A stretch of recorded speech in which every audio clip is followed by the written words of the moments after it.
Hello, dear friend. This is the Astrology Horoscope for 2022, specifically for people who have their Sun or Ascendant in Taurus. During this video, you are gonna learn how the most important astrology events during 2022 will affect you. And here is the short version of what you are gonna learn. We will start with Venus retrograde because actually that's also coming right at the beginning of the year, and this is also your ruler. So this will be an important period of the year that you need to consider.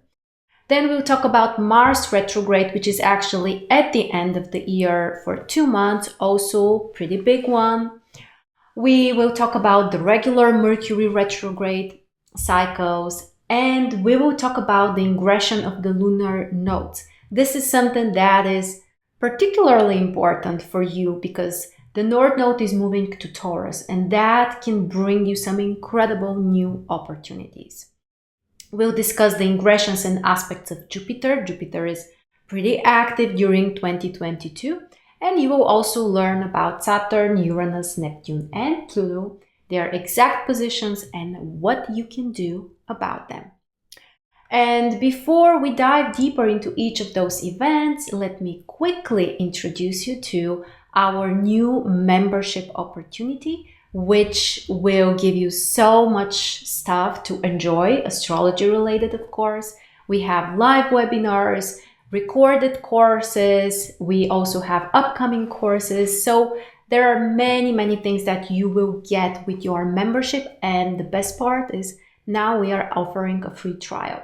So check the link below or go to MarStars.net. And also at the end of the video, you will learn more about this amazing opportunity. Now let's start with Venus, the ruler of your sign. She's kind of like the queen for you. And Venus will be retrograde at the beginning of the year till the 29th of January. So for simplicity, we might as well take this as like the whole January, Venus being retrograde. And the good news is that Venus will be in a friendly sign for you, the sign of Capricorn. So this may help you to process those energies and handle with potential emotional challenges easier and in a more constructive ways. And that will be especially important when it comes to 9th house. This is the area of long-term goals, of your vision about the future, also related to education, knowledge, faith, wisdom. And you may get over emotional about those matters, perhaps about long-term goals or plans you are making or anything that has to do with your studies or something that you are envisioning about the future. You may need to reassess those projects. There might be some potential delays or even blockages, or you may just overreact to those situations. But the good news is that you can also have the opportunity to fix things and improve them and change them for the better. So this is a great time for reassessment of your life overall, but especially when it comes to plans about the future, dreams, and also studies and education. The other important transit is the one of Mars, which will be retrograde at the end of the year. So the last 2 months after the 30th of October, Mars will be retrograde in your 2nd house. And those 2 months can be a little bit more challenging when it comes to resources, money, your energy. You may have the desire to take some action, but perhaps there will be some delays or you need to reconsider something. So expect some issues, but also opportunities for improvements and change when it comes to money, resources, practical results, specifically during the last 2 months of the year.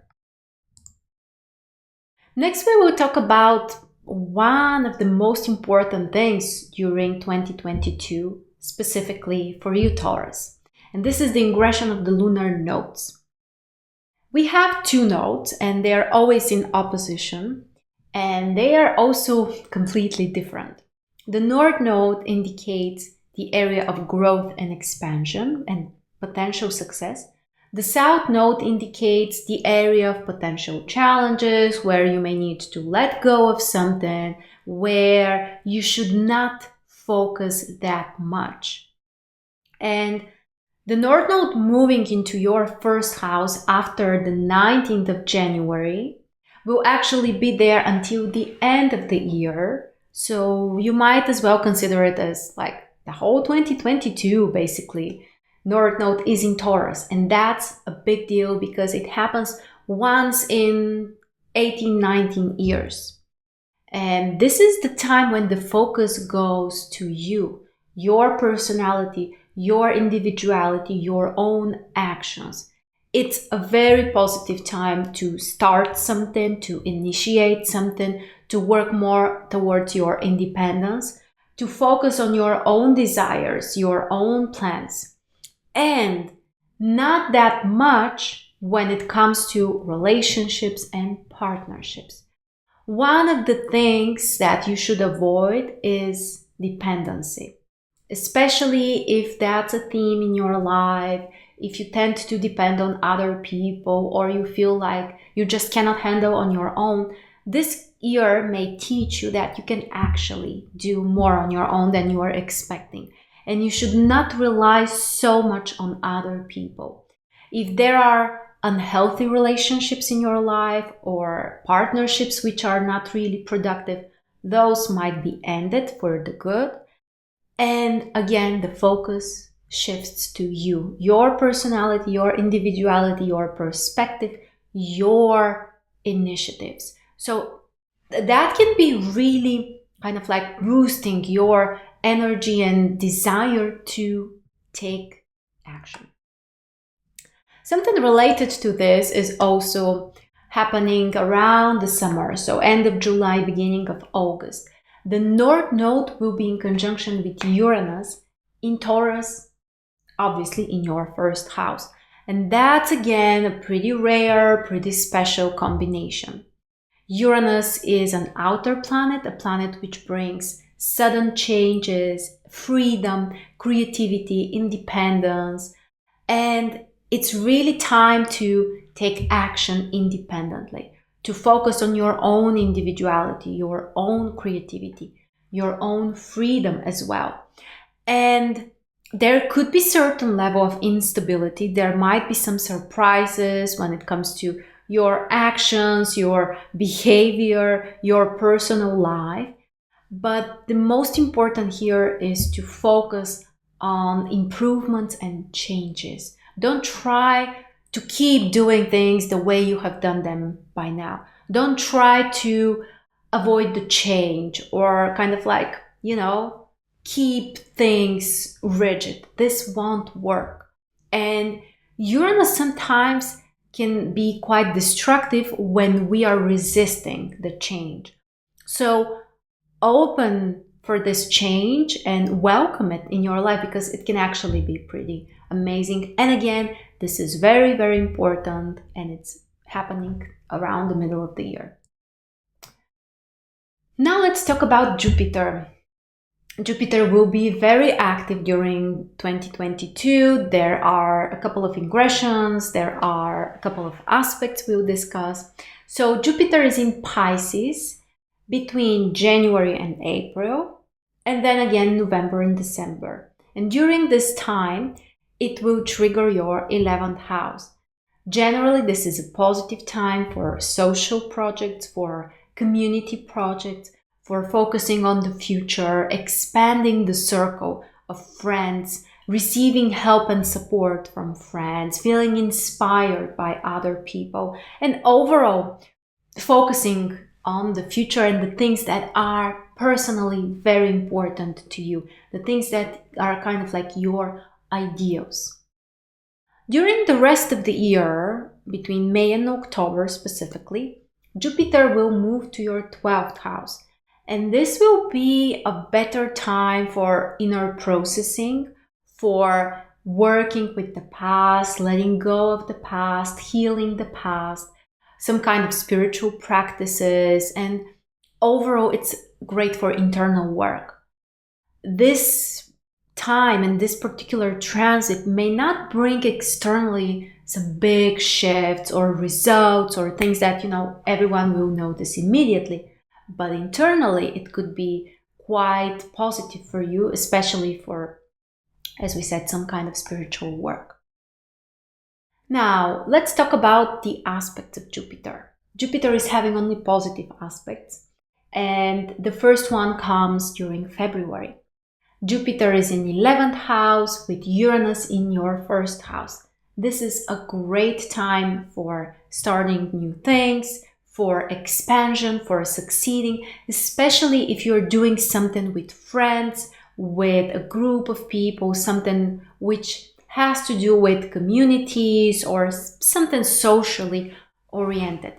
And you may receive the needed support. You may also enjoy the process a lot, and you can be very innovative in the things that you will do. The next important aspect comes around April, and it will be a conjunction between Jupiter and Neptune.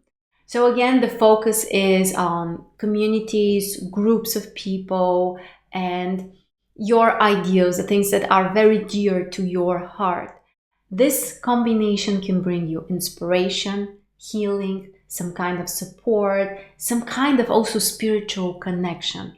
If you have felt lonely, if you feel isolated, which I think is a pretty valid thing for many of us during the last 2 years or so, this aspect can bring you some opportunities. Maybe you can find a community online or nearby, or other ways to connect to people who will inspire you and who will support you on your own journey. Then the other Jupiter aspect comes during May. This is your season time.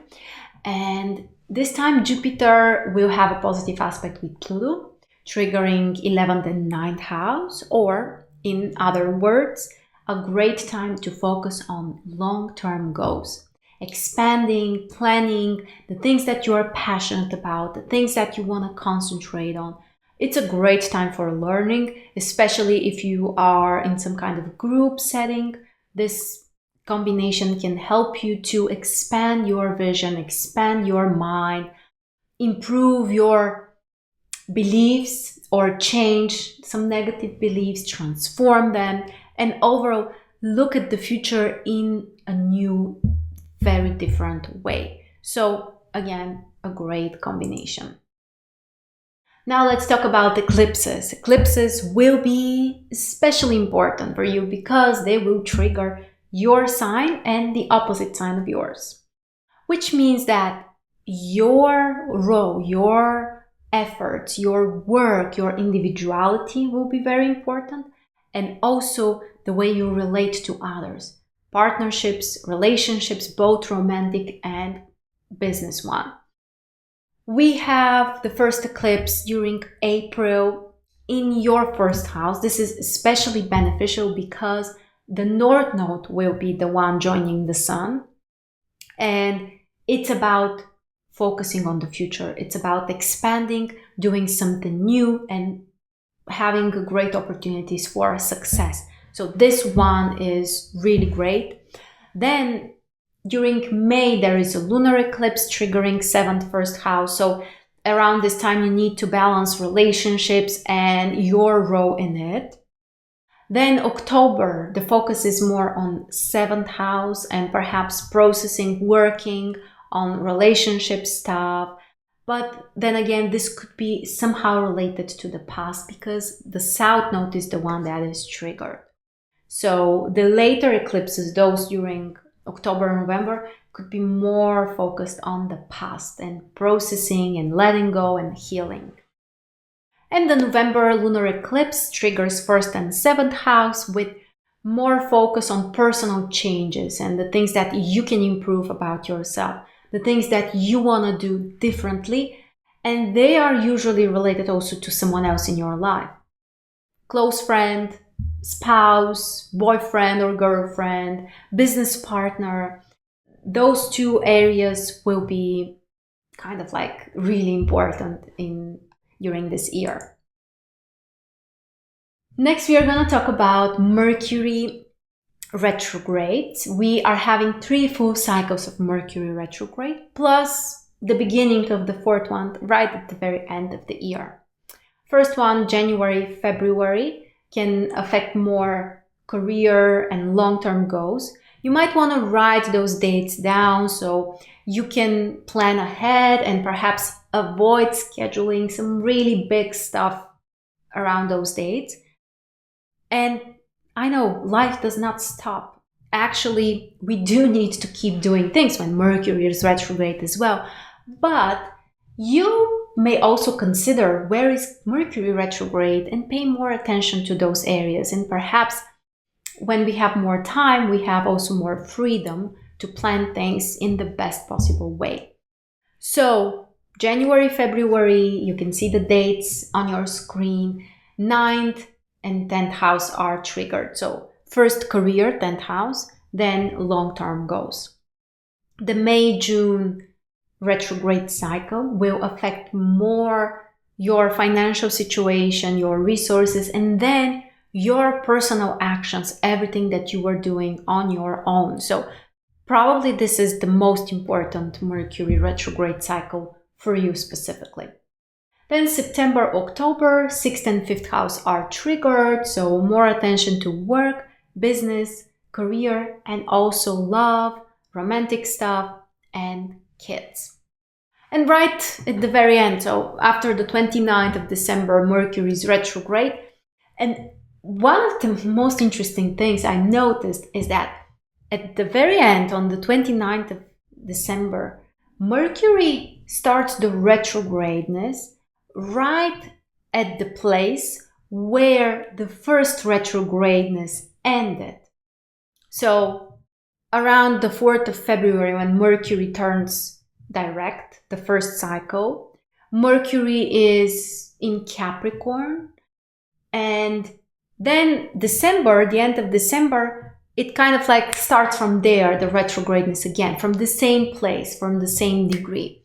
So we might explore this. Perhaps at the end of the year, there might be something that can bring us back to the beginning and something that needs to be fixed or changed or continued. So there is a connection between the end of the year and the beginning of the year.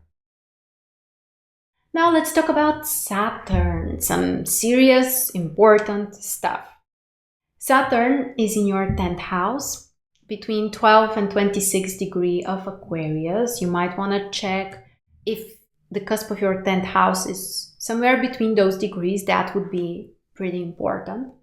And also if your sun is around those degrees, plus minus 2 degrees, Saturn will square your sun, which can bring some kind of challenges or more responsibilities or something that you need to work extra hard for. Or it could feel like a testing period. Are you really, mature enough? Are you a grown up? Can you handle with those things? And sometimes it can take us more time to accomplish things, but this is also the time when you can create new habits. You can realize that you are stronger than you have expected, that you can be even more responsible than you have thought. And this can actually help you, especially when it comes to career, responsibilities, work, and business, because Saturn will be in your 10th house. So overall, when it comes to career, you have lots of focus there during the whole year. And things will probably not fly. They will probably not be as smooth and, as easy. But you have the chance to create something stable. And if there is something which is no longer needed in your life, it might just go away. You may need to cut this out of your life, or the situation may do this on your behalf in a way. So career could be a main focus during the year for you. Uranus, very important. Uranus is in Taurus, so if you have your sun or rising sign between 11th to 19th degree, Uranus will cross your sun or rising sign. That's happening once in 84 years. So for most people, that's once in a lifetime transit. And Uranus can bring you huge changes and transformations. Liberation, freedom, but there might be also some instability, unexpected changes. And especially if you are kind of like going in certain direction, but you don't even remember why you're doing it. And if you are too rigid or kind of like, allowing life to do things on your behalf in a way, Uranus can shake you pretty hard and Uranus can awaken you. And there could be a shocking situation, something surprising that can remind you that you do need to make your own choices, that you need perhaps some changes, you need a new direction. So it can be extremely transformative if you happen to have this transit. Neptune is kind of a friend of yours during 2022. It's in Pisces between 21st, 26th degree in 11th house.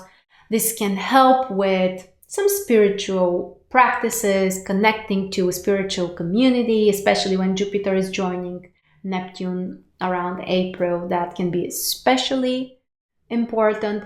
But overall, you can expect mostly support from Neptune. There aren't any shaking, difficult situations coming from this transit.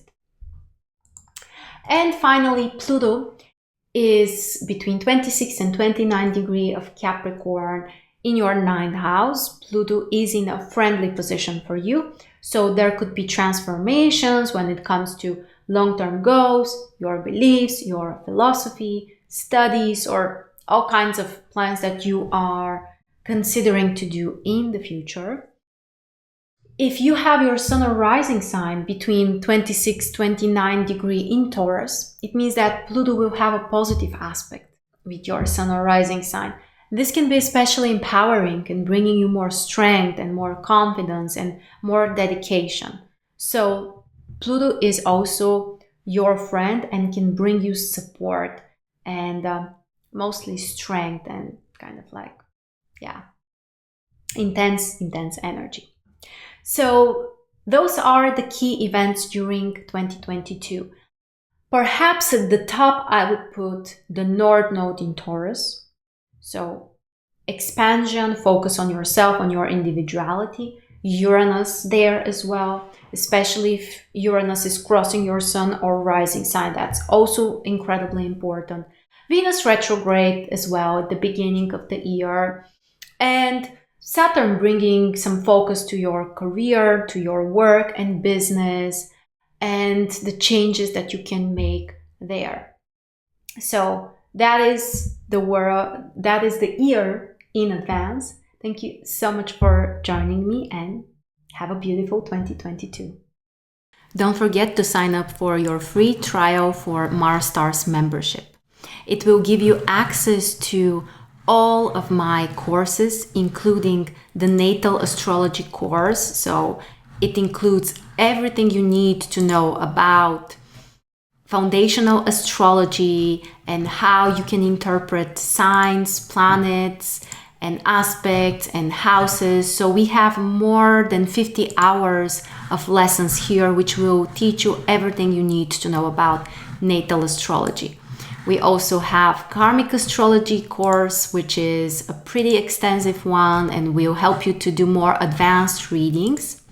On top of that, you also receive access to live webinars. Each month, we are having a special webinar on an astrology topic and another one, which is a Q&A session. So you can come and ask all of the questions you have, which are astrology related.